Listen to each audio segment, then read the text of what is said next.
Going live. Hello, we are live, Callie. Hello, I Hello. am coming to you live today from Oklahoma. Callie, would you like to tell our listeners where are you coming in from? Yes, I am currently in Münster, Germany. So if I have any technical difficulties, that's probably why. And what time is it there right now? It is almost 4 p.m. Oh my goodness. So you've always had breakfast, lunch, and almost dinner by the time I'm getting my coffee. Yes. I love our 6 a.m. FaceTimes, and I'm sure you're sitting there waiting, like, is my mom going to be awake yet?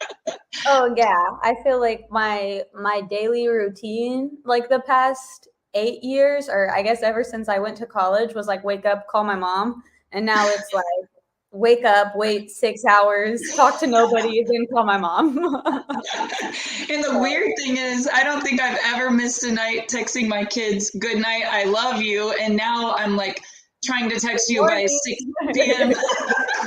At 6 p.m., I'm like, good night. When I go to sleep, last night I was laying down about 1 a.m. and I was like, good morning, Callie, because I knew for you it was 8. But we are adjusting. So I'm super excited about this. Callie, I know you're not big on going live. Have you ever been live before or on a podcast? Yeah, I've been live before, and done some interviews and stuff like that. I personally feel like I that isn't something that I've tapped into yet. But yeah, I've been live. I've been live with you before doing like clothing stuff, but that's about Yes. it. Well, I'm super excited to have you as a guest today. And I had a brutal week, and I was like, what am I going to do on my No Guts, No Story? You know, being completely authentic. Sometimes we have time for ourselves where we're reading, we're listening, we're growing, we're pumped. And other weeks we're like dragging the bottom. And oh my goodness, I had a brutal week, but it was a week with so many blessings. Sometimes the blessings come in the burdens. And I just was talking to Callie the other morning, and I was like, Callie, would you like to be a guest on my No Guts, No Story? Now, Callie, I know you're incredibly busy right now and you're working remotely. So tell us about yourself, like your age, you know, what you're doing over there in Germany. I bet never in a million years did you think when I'm 26, I'm going to be living overseas for a couple years. Yes. Well, I'm 25. 25. So yeah, so basically, um, I'm 25. I've been living in Tulsa, Oklahoma the past few years. My boyfriend, Darian, he played basketball at the University of Tulsa, and I opened up a store there, Simple Pure CBD. It's actually our 3-year anniversary today. So, yeah, so that's really what kind of I've been doing the past few years. And then we decided to buy our first home in Lee Summit, Missouri. And then about a month after we bought our first home, Darian got his first professional contract to play basketball over here. And I thought that it was going to be like a 6-month contract, like where we don't leave until the end of September. It ended up being like, oh, it's actually 10 months and you're leaving in 30 days. So yeah, we bought a house and then now we're in Germany. I'm going to be back and forth for 10 months, but yes, that is why I'm in Europe right now. Well, you know, it has been a roller coaster ride, I think, ever since the day that you were born. But I'm just so inspired by you, Callie. And I said 26 because, like, this whole year, even your birthday, our Christmas, our Thanksgiving, like, you are abroad, you know, and it's been such a change for you and I because, yes, we did talk every day. We saw each other as often as possible. We went to ball games every weekend. I feel like ever since you were, you know, our youngest, Dad and I have always been so involved in not just your life, but all three of you. And it's a big, not just a shock, but it's a transition and a pivot for all of us. And so I'm incredibly impressed with a lot of things about you. I want to encourage everybody who's watching this broadcast. We're going to cover a lot of things. Like this is going to be like personal development, empowerment, authentic story. Like you're going to be so motivated by the end of this. And we are going to be doing two $50 giveaways. It's a surprise. We'll tell you at the end. But I do want to give a shout out to Callie's manager who is in Tulsa, Oklahoma today, running her 3-year anniversary sale while Callie is, how many miles is it, Callie? Oh, I don't know. And yeah, Hours and hours and hours. They go by kilometers here too. So if I were to ask somebody how many miles, they wouldn't even know. So it's fine. But Danica is Callie's manager, and she right now is setting up balloons and giveaways and everything at a store where Callie is remotely, the owner, and just has aligned herself with some incredible people and systems. So kudos to you today, Callie, for 3 years of being a successful entrepreneur. Before we get into that, let's back up. I want to ask you a question. At what age did you know that you wanted to set goals and, try to accomplish big things? Like, when is like the first time you remember thinking like, I'm going to set some goals? Or how did you become such a goal-striving machine? Yeah. I mean, I feel like the first time I can remember, like when I started setting goals, we're obviously from a very small town in Kansas. And at the time, my mom actually owned the dance school that we were at. And at that time, nobody had ever really did like competition dance from where we were. And we went to our first dance competition. And, I had danced my whole life up to that point. I think I was maybe like 10 or 11 years old. And we went to this dance competition. And that's the first time I realized, like, whoa, like you're not that good compared to these people. Like, basically I still got trophies and stuff. But at that time, everybody it was like a participation thing. So I think that year I really started to set goals. Because I feel like for me, I am very competitive with myself. I'm very competitive in general, and like I don't like other people beating me. Like I just honestly, it's maybe it's an ego thing too, but I do like to be the best at what I'm doing at the time. So I feel like that's probably the first time I started to really set goals. I'm going to stretch every night. I'm going to have a solo next year. I'm going to get a little bit higher score than I did last year, even when I was little. Because nobody wants to go somewhere and not be good at what you're doing. Absolutely. And just being honest, we weren't very good. Compared to everybody else that was there, we definitely were not the best. So what we did, we hired the best. I knew I wasn't the best teacher. I wanted my kids to have the best coach. And we actually hired a girl who had moved to Russell that had been a coach at the #1 competition, probably in the state. Like, they killed it. And I remember taking a huge risk and being like, I'm going to hire this girl. I'm going to run some ads. We're going to get the satin jackets. We're going to, and the first year I remember we sold like 10,000 tubs of cookie dough just for people in our little town to even be able to afford the warm up. Like, no money, no opportunity, no vision. Like, we were inventing ourselves as this studio that wasn't that good. We had like ballet, tap, and jazz to like this competition team, and we called it Extreme. And I remember going there, and not just for my own daughters, but for all the little girls in the studio, being like, I want to empower them to be great. And it was not easy. Most people couldn't even afford to pay me the tuition, but we had a vision of how we could fund this thing. And Callie, I don't know if you remember the first time you got a Diamond Elite, but I remember when you did Sarah Beth, the lyrical about the little girl having cancer. And I remember you pulling that hair extension. And when it hit the stage, I was like, she's going to win. Like, it was so emotional. We sucked a lot and we lost a lot before we got good. But I mean, what was it like as you grew up and got older and we aligned ourselves with great coaches? Oh yeah, it honestly was crazy because fast forward, I ended up actually the place that the amazing coach had worked. I actually ended up moving to a different town to take classes and actually go there.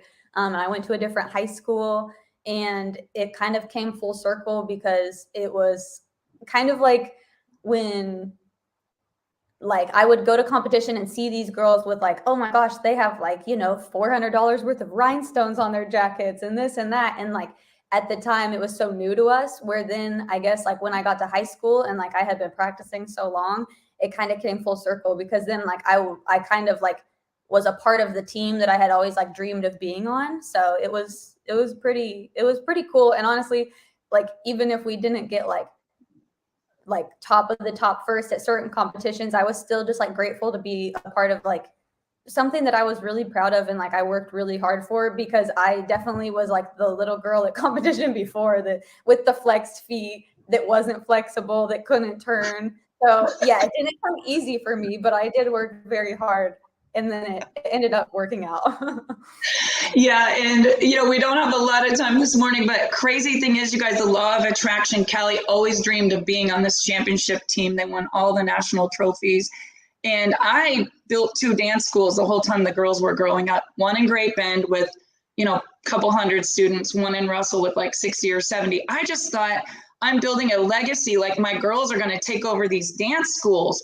Well, lesson 1 in my life is that things don't always turn out the way you expected them to turn out. Both girls were like, I'm never doing that. Every night, all the dance moms like, that's your dream, that's not my dream. And I sold both studios. Brooklyn was a senior. She was going to K-State.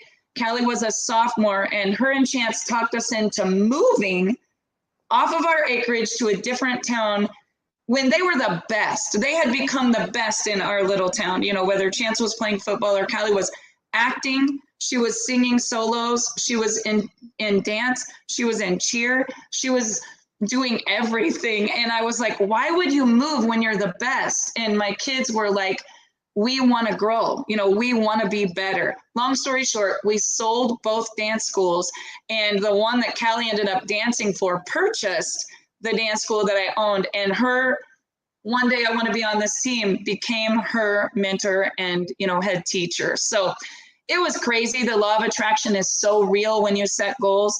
Callie, I think that there's a little story that maybe we haven't told, and I don't know if you want to, but the very girls that intimidated you, that you thought hated you, I remember the day that I sold the studio, you were like, why did you sell it to her?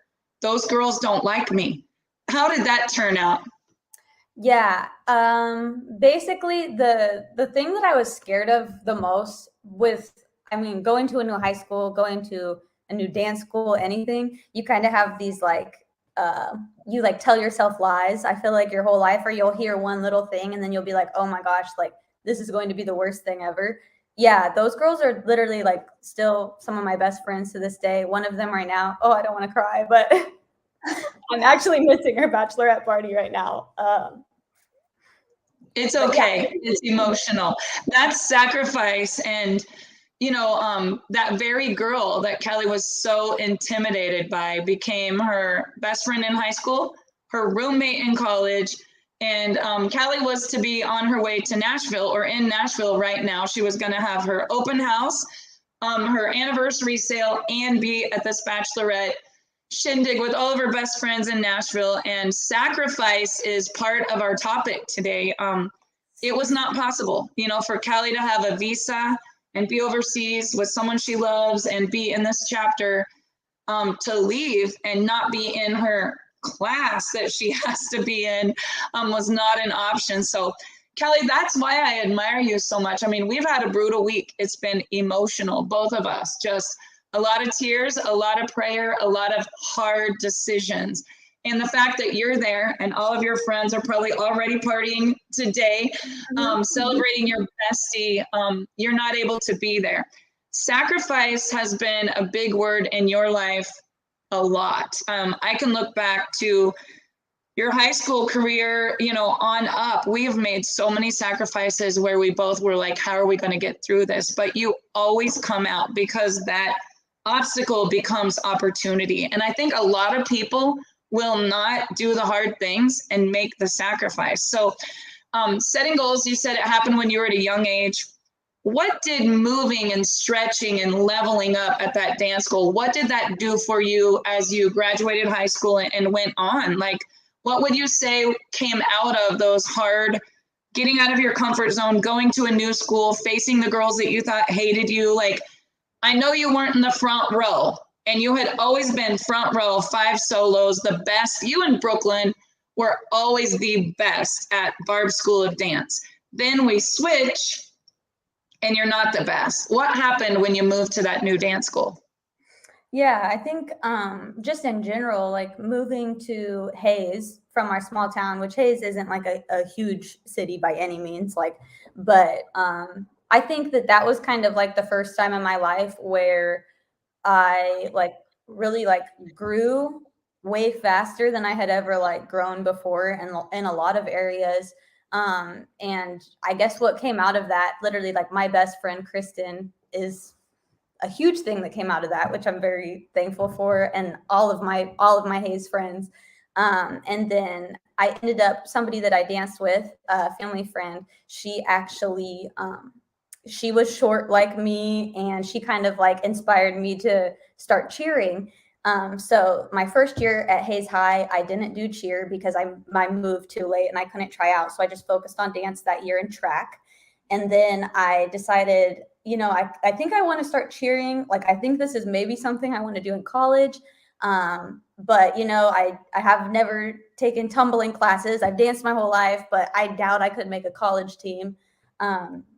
And that girl, she, did tumbling lessons with me like for 2 years. And I ended up like working really hard. And then I kind of had this like dream my sophomore year. It was like, I really like, I want to be a D1 cheerleader. So then I tried out at K-State my senior year and ended up making it. And I cheered there for 4 years. So that's kind of like the biggest thing that came out of, I feel like, my move, because cheering at K-State was just like some of the best moments of my life. So I remember that tryout so clearly. A big take note on this, you guys. She found a mentor. She found a mentor in dance. It was who she was hanging around. This girl tried out for K-State cheer. And I remember that girl and her mom being like, when they read her number, she was like, wait a minute, I made it? Is this for real? And that young girl who was, Kelly, how tall were you in high school? The same as I am now. I'm 5 foot. So I haven't grown a lot since probably 7th or 8th grade. So. And the thing that's crazy is you said you just focused on tumbling and track. And at 5 foot, what was your focus in track? Yeah, so that's another thing that was kind of interesting for me is I, in middle school, kind of fell in love with running hurdles. And then, in my head, I'm like, I'm going to hit a growth spurt and I'm not going to have to, if you know anything about hurdles, I'm not going to have to 4-step anymore. I'm going to be able to 3-step by my 8th grade year. And then, my 8th grade year came and, I hadn't grown any. So I'm like, next year when I'm in high school, I'm going to be able to 3-step and go with the same leg over each hurdle. So, everybody else around me is growing, but I obviously stayed the same height. So yeah, hurdles was a thing for me where I became so obsessed with being good at it, even though I was so short.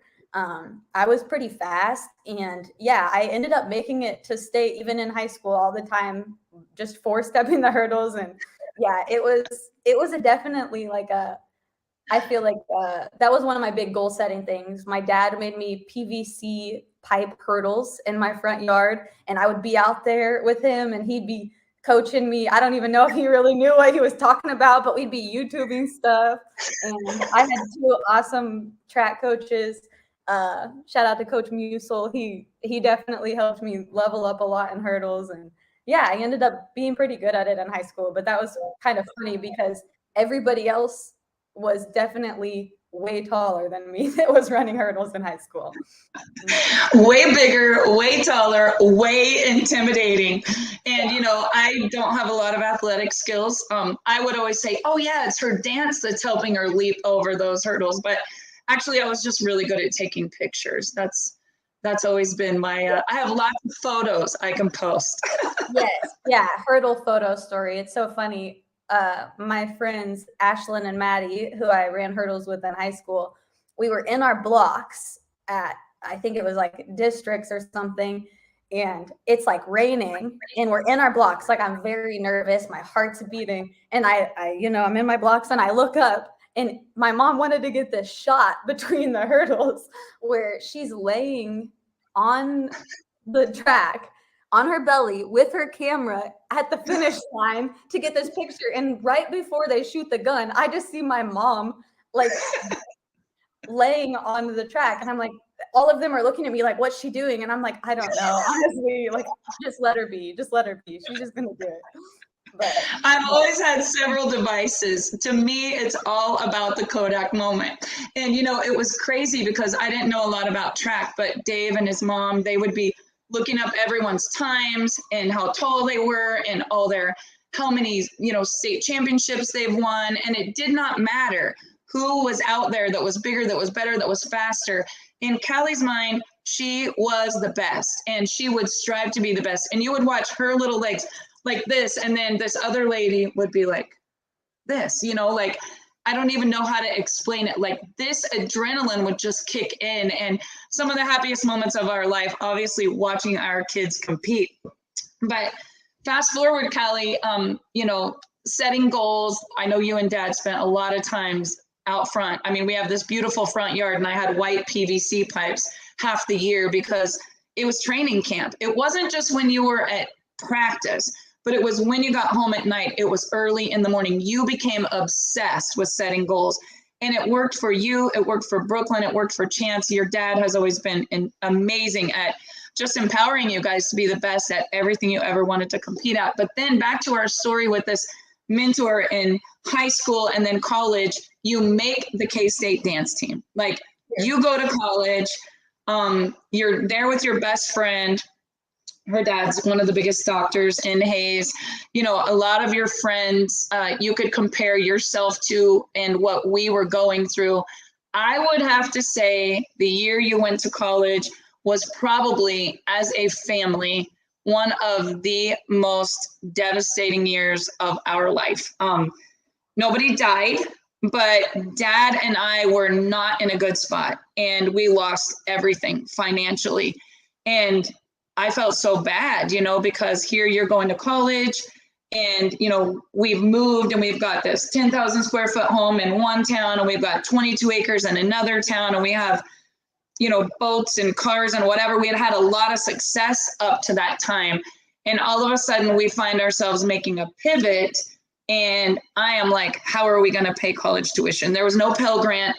There was no student loan because we thought we were set. We had worked for 14 years to build this empire that literally in a minute came crumbling down. And I have a lot of regrets. I have a lot of life lessons for myself, but how did you manage those K-State years? What did you do to just stay in college? And I know, my mom was very helpful. I would post-date her a check when it was time for tuition, and Dad and I would grind, and it would be like $6,000 at a time.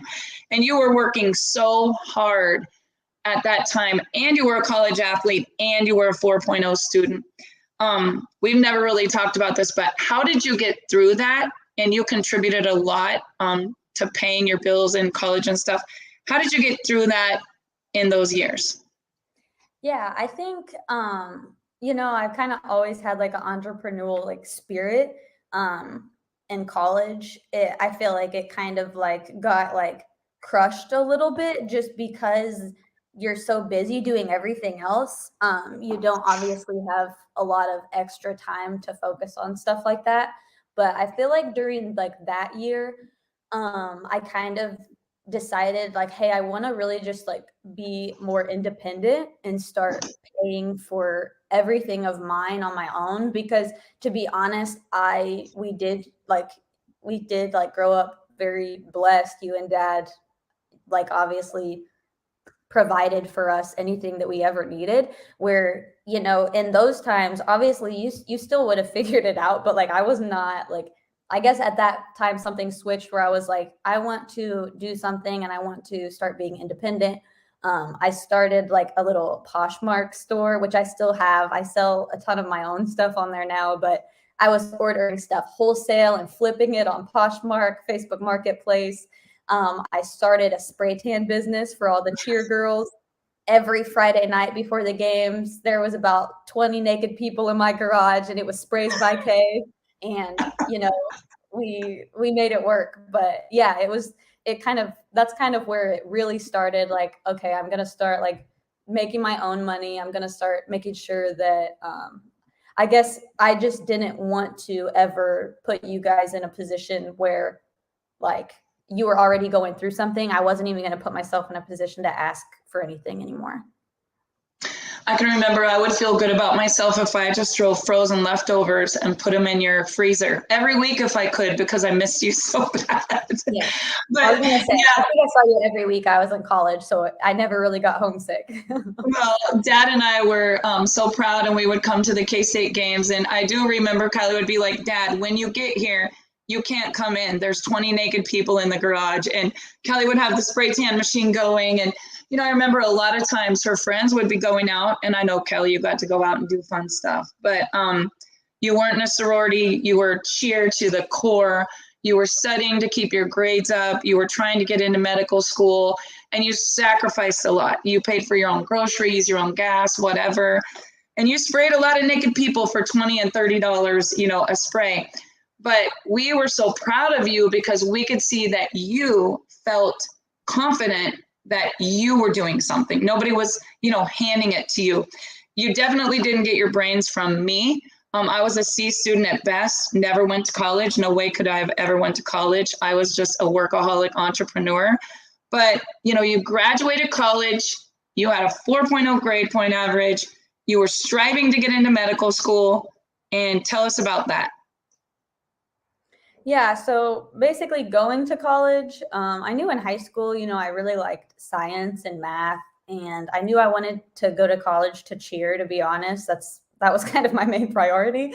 And I really like, you know, I switched majors here and there. Everything was within science, but I kept telling myself like, you know, like you can go to med school or nursing school. Like that's like the next step basically. Like, you know, like you're good at this, so just do the next step. That's what, and if you're in like a college environment, it's a little bit different than being in like a entrepreneurial family, because I was the first person in my family to even graduate college, but it's like, I don't know. Yes. It's kind of tough when you see success without that. Like my parents had so much success without college, to where sometimes when I was in college, I was like, why am I doing this type of thing? But like, honestly, I got my best friends out of college, and I literally loved cheering at K-State. It was so much fun. So yeah, I think I kind of had like an identity crisis my junior, senior year. I was going through some pretty tough stuff, and I lost a lot of my confidence. But I think that at that time, I like was kind of going through something where I was like, oh my gosh, this is like the worst thing ever. But looking back, I think it's just so funny because that's like literally like the thing that kind of like saved me. And when my like actual identity as Callie like switched in as like, hey, like if you don't really want to do this, you can literally do whatever you want with your life. Like you can kind of change your identity or what you want to do. Like, I don't know. I think that a lot of times in college, and you kind of feel pressure from everybody else. Like, oh, like you're doing this. Are you going to get your master's next? What are you going to do? Where are you going to work? And, you know, in my head, I was like, I'm not going to get into like med school or nursing school. So then like, that'll be my out. And I'll be like, ooh, I want to do something else, where I did end up getting in. And then I kind of just had to like tell everyone, like, I don't actually want to do this. I don't really know why I even applied. I don't really know anything, but I don't want to do this. I know that. So yeah, basically I got into like a nursing and medical school. And that's kind of when I decided like, I really want to do something and like brand myself and be an entrepreneur. And even though I just went to college and got this degree, I don't really want to do anything with it. So that's kind of how that happened. But I was thinking about that. You know, it wasn't just this traumatic thing that happened in your personal life, but the same month, your Nana, and you guys got to realize, as a college athlete, you have no Christmas, you have no holidays at all. Thanksgiving was the sunflower shootout. And on Thanksgiving, she was spraying girls, and the kid she was dating was going to be in the game the next morning.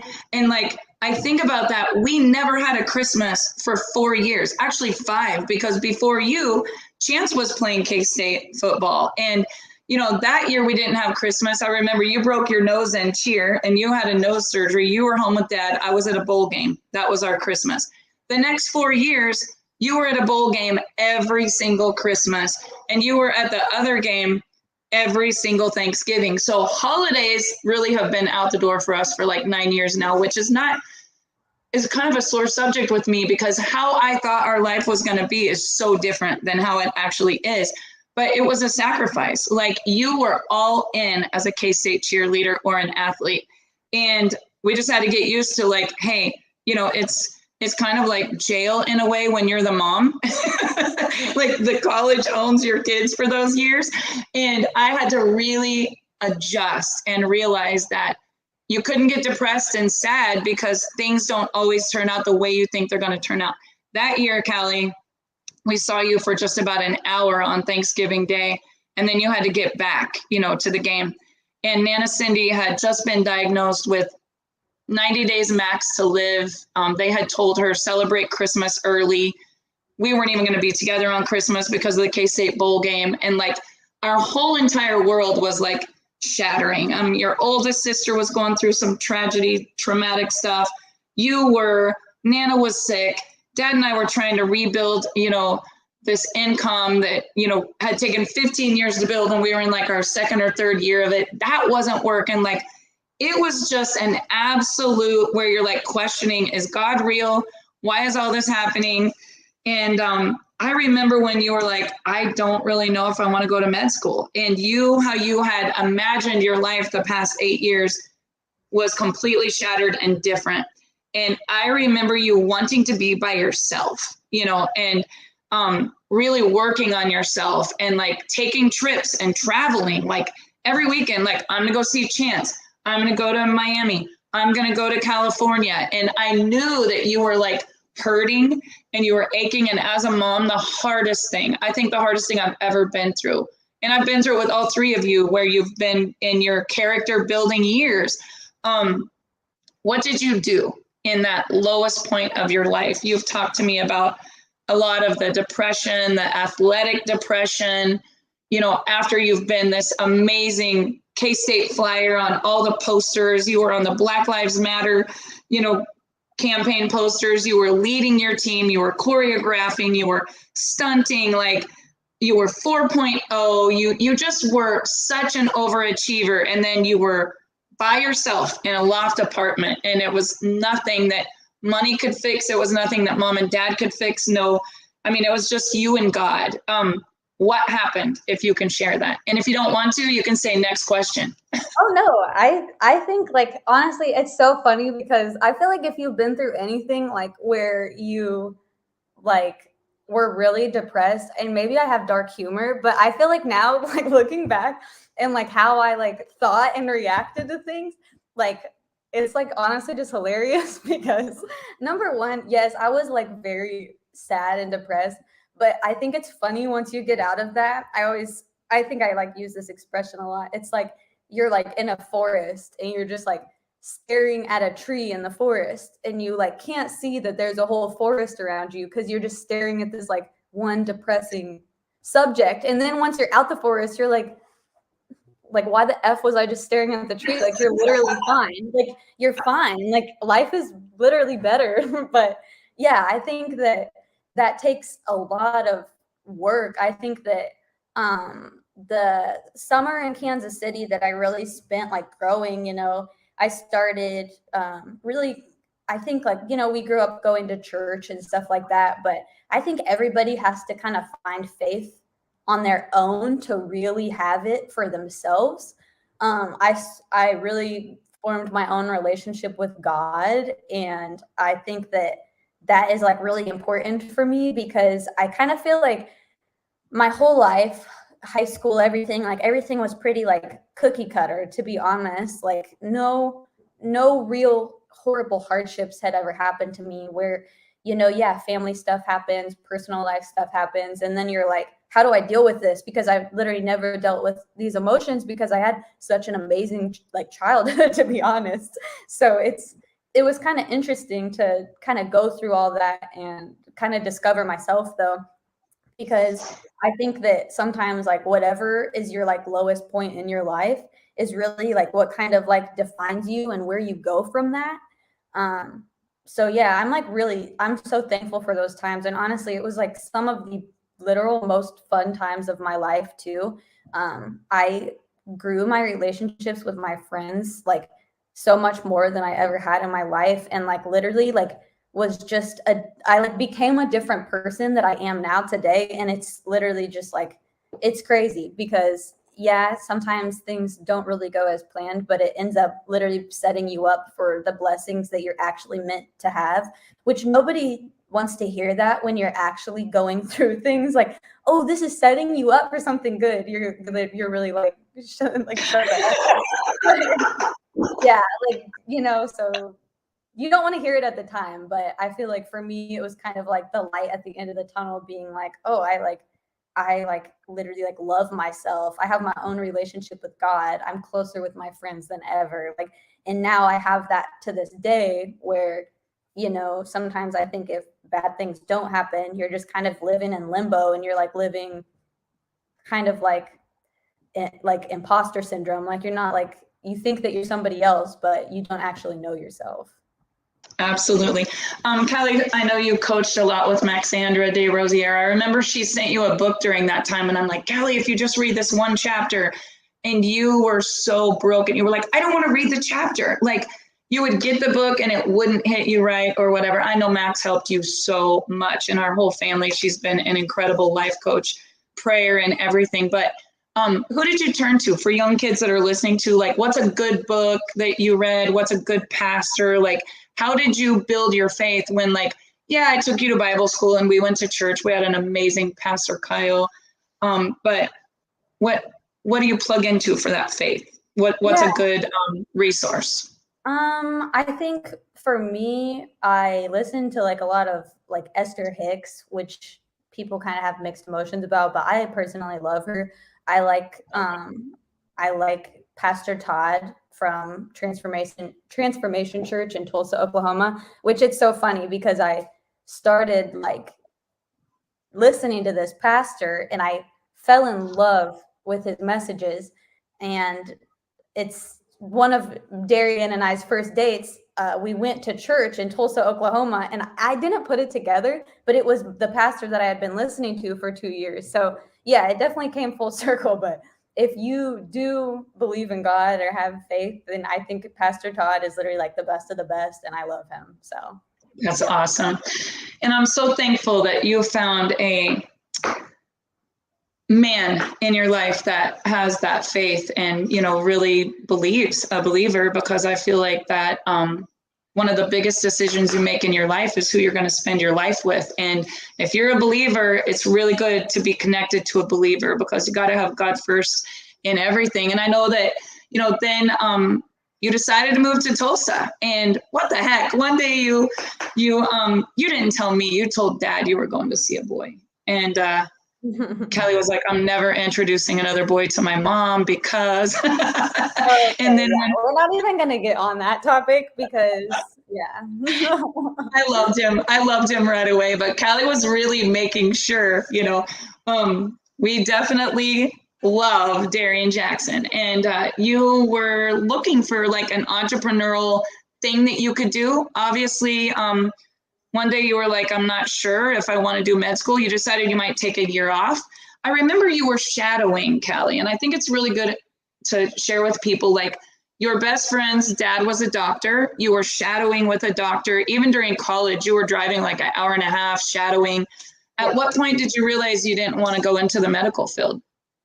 Yeah, I started shadowing a bunch of different kind of, doctors, physical therapists, and I think vets. I also like veterinarians, and I think that what's funny is all of them were telling me like, "Are you sure you want to do this? Like, like, I don't know, like the vibe that I was getting from like multiple different, like even in Kansas City and Manhattan and in Hayes, they were all kind of like, it's not like, I don't really like love my career, but like I can't do anything about it now type of thing.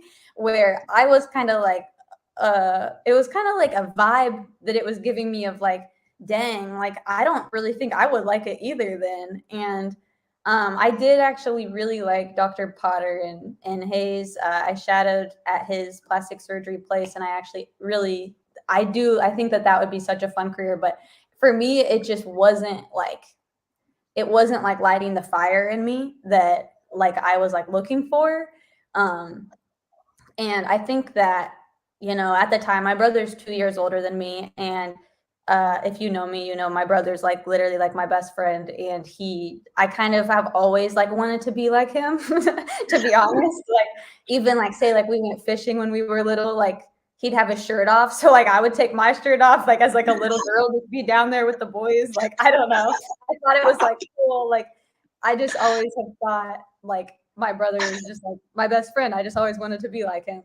And Chance, you know, ended up opening a CBD store in Arizona. And this is when Daisy was pregnant with Lola at the time. So it was just a crazy time for our whole family, to be honest. There was so much like excitement happening too, though, even though everything was like crazy on the other end. Like, I think that I kind of started to like be like, oh, like maybe that's like what I want to do, you know? Like, Chance is doing it. Chance's store was killing it, is still killing it. And I think that's kind of what initially was like, okay, like Chance kind of paved the road for me of like, okay, like he's an entrepreneur. Like, I think like I want to work with him every day. I want to do it too. So that's kind of what kind of sparked my, oh, maybe I should open up my own store. And yeah. So you did? Yes, Chance. And it's crazy because even when you guys were in high school, I remember, Callie, one time you ordered all these baller bands. I don't even remember who they were for. Some athlete got hurt or something in the news, and you were like selling bands. And then one day you were like, I found these really soft t-shirts. Like, we're going to save pandas and we're going to get people to quit putting their straws in the ocean. And I was like, what? And the next thing you know, my mom's like, I love that shirt Callie's selling. And like, people were buying the shirt. Like, you've always had this entrepreneurial spirit, even though you did a switch. And then you were like, I'm going to get a college degree and be the only one that ever did it. And I'm going to be a doctor. And then like, you've always had this like entrepreneurial bug. And Chance too. I remember one of Chance's favorite NFL players got in trouble and he literally made t-shirts that were like, free this guy. Like, you guys have always been on the cutting edge, trying to be the first one to do the next thing to make money and blow up. This is before Facebook and Instagram were where you would blow up. But Chance did. He started a store in Arizona. I remember one conversation you and I had. You said, Mom, Chance makes more than a lot of the people that I was shadowing, and he's not on call. He has his weekends free. He can be with his little girl. He can, you know, call his own shots. He doesn't have all the malpractice insurance, whatever. And we had always kind of taught this because you grew up in network marketing. In fact, one of the greatest things about your college time where we didn't have any money is that you were still getting checks from 2 companies in direct sales, you know, where you had the cheer moms on weight loss or, you know, people on makeup or whatever it was. So you guys have always had this entrepreneurial bug, but Chance started a brand when he was at K-State football. In the mall, we opened a little kiosk and he was going to play football, and then him and his friend were going to run this kiosk. And we own a bottling company. Most people know that. It was only essential oils. CBD was not a thing then. We were selling $10 and $15 essential oils. And Chance was going to the Mesa market, opening up his trunk, putting out a table in the 120 degrees, selling essential oils. And he would go there and be like, I went there for 4 hours. It got too hot. I made $250. I'm going home. And I can remember like, wow, this could be a thing. And that's where he birthed Simple Pure in a kiosk at K-State and in the trunk of his Charger at Mesa Market. And then you two are just so amazing at branding. You blew up the brand. You decided to open a store. I remember Dad and I came and did a trade show with you in Tulsa, one of the first times I met Darian. And I remember you saying, Mom, how am I going to get any customers? And I told you, do not sign a lease. You and Chance both did. Against my will, I was terrified. Talk about take a risk. 3,000 or 4,000 a month for a 3 or 4 year lease when you don't have even one customer yet. How freaking scary was that, Callie? Yeah, it was really scary. I think that, you know, Chance's first year and his store experience too was a lot different than mine. Chance's store location in Glendale, like his first store, like his first year, like it did amazing. So I was like, okay, yeah, mine is going to be the exact same. Like I'm going to be killing it. I'm going to hire employees and I'm just going to like kill it and it's going to be awesome. I had to work so hard to get customers in my store at first that I worked the first 365 days all by myself. I didn't hire employees. And that was also a pretty like low time for me, but I grew a lot because I was like, you know, I can't afford to hire somebody right now. So I'd put a sign on the door and go watch Darian's game for 2 hours and then come back and try to run the whole store still. And yeah, it was a different experience for me. And it ended up really like paying off because we did a lot of trade shows. We networked in Tulsa and now my store does really well. And like the Tulsa community really like supports small businesses so well. But yeah, it was hard because my life was like You really weren't even open Sundays, Kelly. It was 7 days a week for 1 year. Yeah. And I think that's kind of when like the athletic depression at first kind of kicked in. Because, you know, I was at K-State. I was literally with my friends every day. I lived with my best friend, Kristen, for 4 years. You know, date parties and going out with my friends and going on trips for spring break. And all of that turned into I'm sitting in a store by myself for 8 hours trying to like be an entrepreneur now. I'm not, you know, cheering at the games with 50,000 people. I'm watching them from my computer at work. And it kind of is different. If you've ever played sports or even in high school or anything, and then you go into the working world, it's kind of a tough transition of like that. There's something about like sports that kind of like make you feel like important.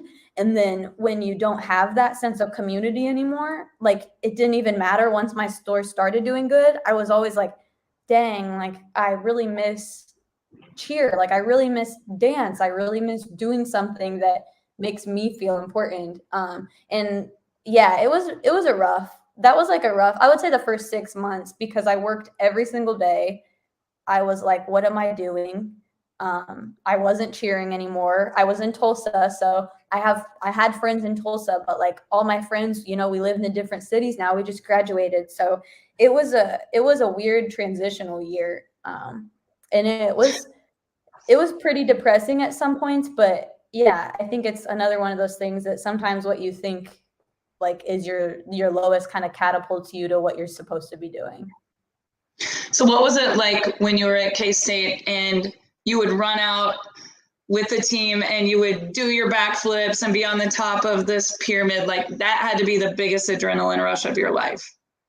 Yeah, it was. I mean, honestly, it was so much fun. I think like some people, I don't know, it's hard to explain. I think like my freshman year walking out for like the first football game, like they always say like, oh, like when you walk out of the tunnel for your first football game, it's like, it's just crazy because the K-State fans, if you're a K-State fan, go Cats today. It's the K-State fans are crazy. So it's just really fun to be a part of it. And then we won the Big 12 championship in basketball my senior year and we beat KU. And yeah, it was literally just, a lot of really highs for sure.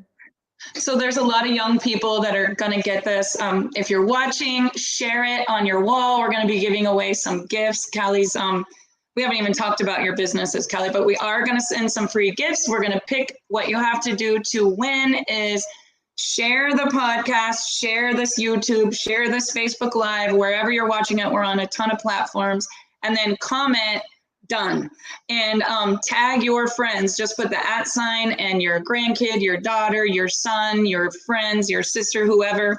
So we've talked about a lot of things, Kelly, your dreams and goals, overcoming fears, setting goals at a young age, getting out of your comfort zone, focus. One of the things Kelly tells me every week is, Mom, focus. Like, innovative is so big and it's blowing up. Like, you can't be helping all these people and doing all these things. Like, you've got to focus. And I have severe ADHD, not diagnosed, but self-diagnosed. I guarantee you I have it. Everyone in my family will agree. Squirrel brain. Squirrel brain. And Callie really helps me just to focus. Callie did one thing at a time really, really good, and then moved on to the next thing. And today she has 6 businesses, 6 streams of income at the age of 25. And she's done it on her own. You know, she's really sacrificed and done a lot, which makes me so proud.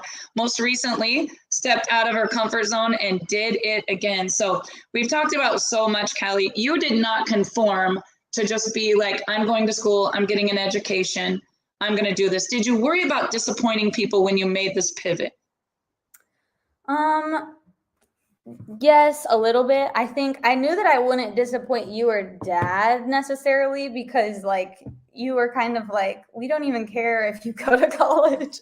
But yeah, I think that, you know, I kind of like, you know, if you go home for holidays and stuff, your whole family asks, oh, so, you know, what's next? What are you doing next? But luckily I come from a family of entrepreneurs. My whole, like, I mean, literally my whole family, my mom's whole side of the family they all own businesses and they're entrepreneurs. So it was kind of nice to kind of just like, it kind of felt more comfortable and more right. I think a lot of the people I went to college with that I had worked so hard with in the classes and stuff, they're like, why are you like not going to continue your education?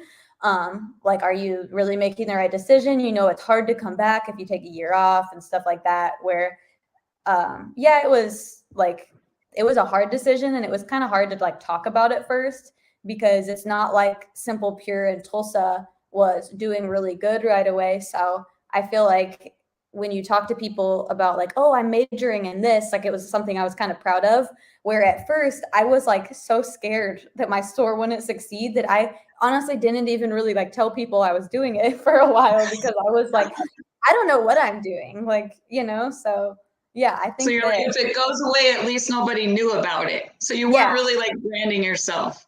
Yeah, at that time I wasn't branding myself, because I feel like a lot of people were like probably thought, oh, Callie, she's just in med school right now or something. And I'm like, no, I'm literally just working every day in Tulsa. But yeah. So you every day, Callie, you'll tell me like, hey, Mom, I got to go. I got to listen to my podcast. How important is personal development in everything you're doing?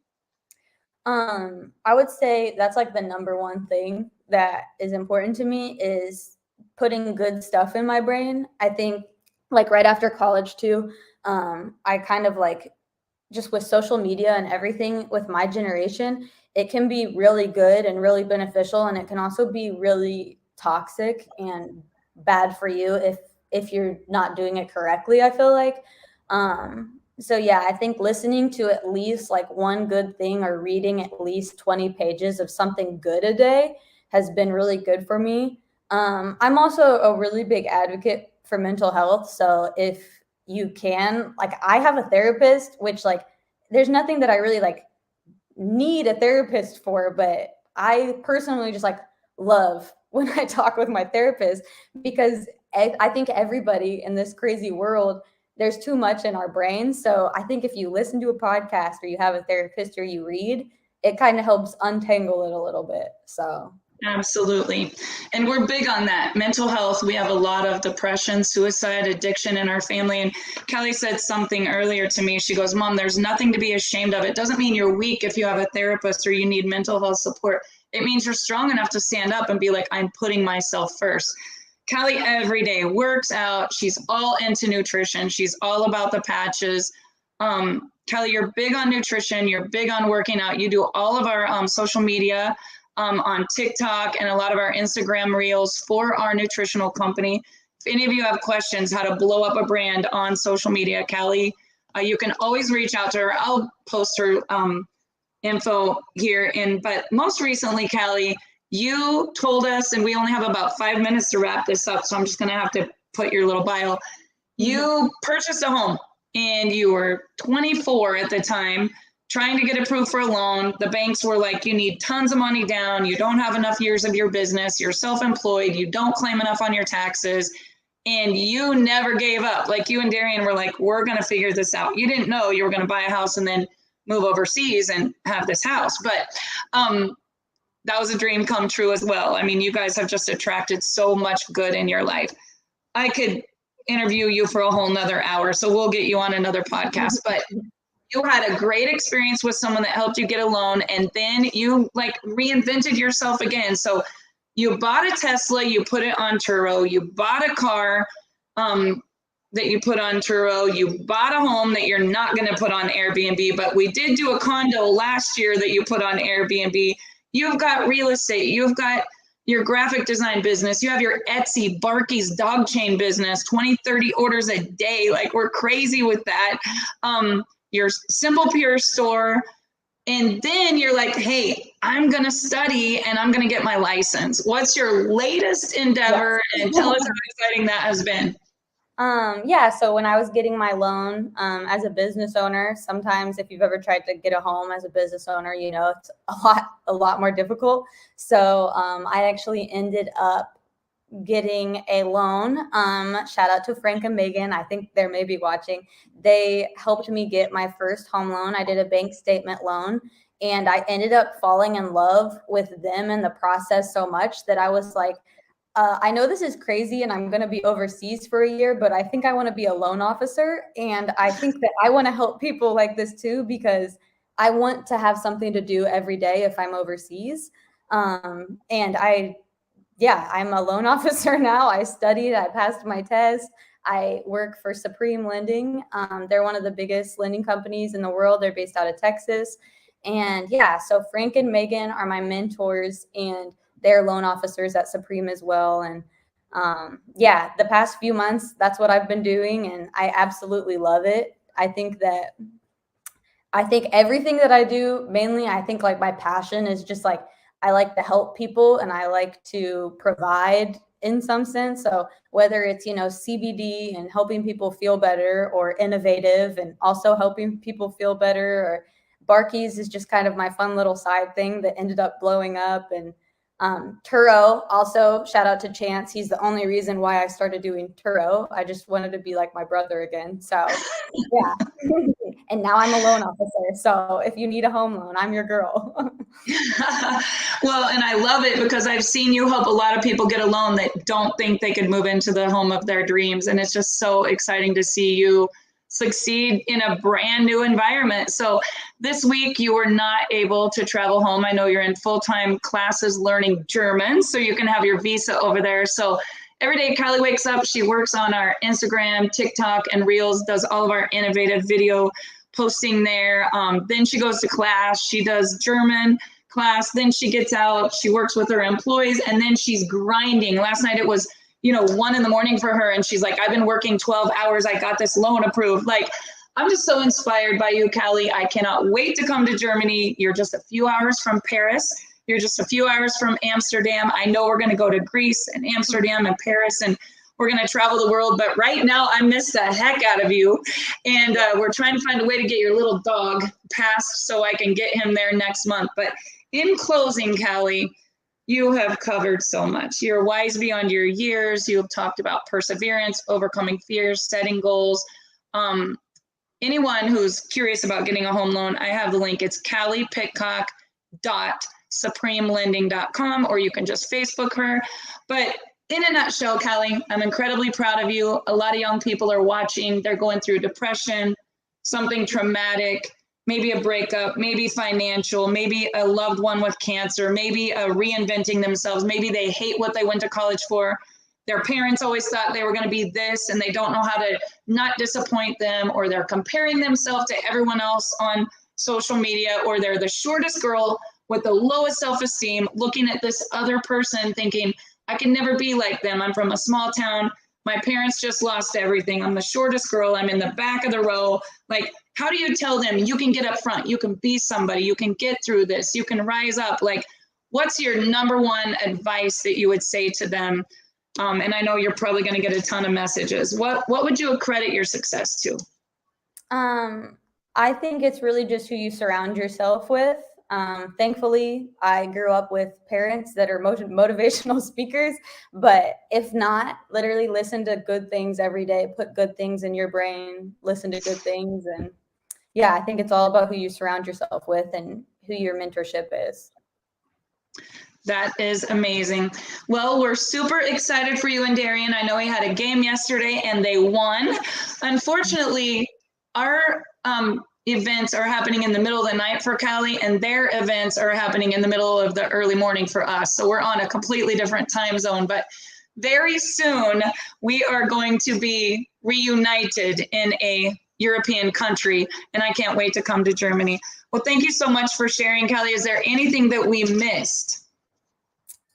I don't think so. I think we kind of went all over the place. It's not what we thought we were going to do, but we covered a lot. So yeah, we didn't want to be scripted. Callie, for the dog lovers that want to try one of your Barky's Cuban link dog chains, what's your Etsy store? It's just Barky's Dog Apparel. Barky's Dog Apparel. If you just post on my link tree, everything's on there. So yeah, and I think another thing is, yeah, if anybody like wants to, you know, start an Etsy or have their own website or open a store or anything like that, I'm open for all questions too. I think that my biggest thing is behind the scenes. I like to help people kind of do their own thing because it makes me feel like I'm providing in a sense, which is what I love to do. So yeah, if anybody has any questions about anything, I'd love to help.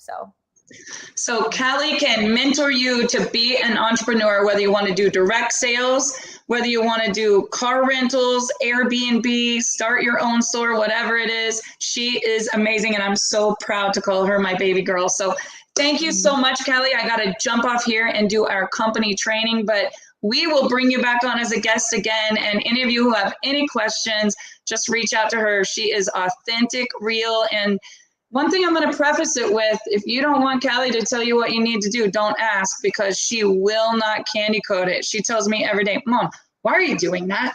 This is what, you know, like she is my number one cheerleader, but she is also the one that's like, focus, you got to do this. You got to cut that off. You know, she will tell you what you need to hear rather than what you want to hear, which any good coach would do.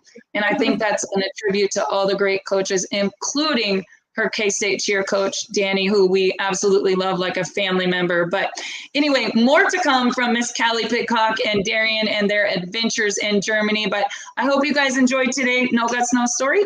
We'll see you next week. Same place, same time. You can follow us. We have a podcast on Apple, on Spotify. It's everywhere, or right here. Also YouTube. And you can reach out to Callie Pitcock on Facebook, on Instagram, or Callie Pitcock Lending Loan Officer. Thank you guys. Have an amazing day. Bye.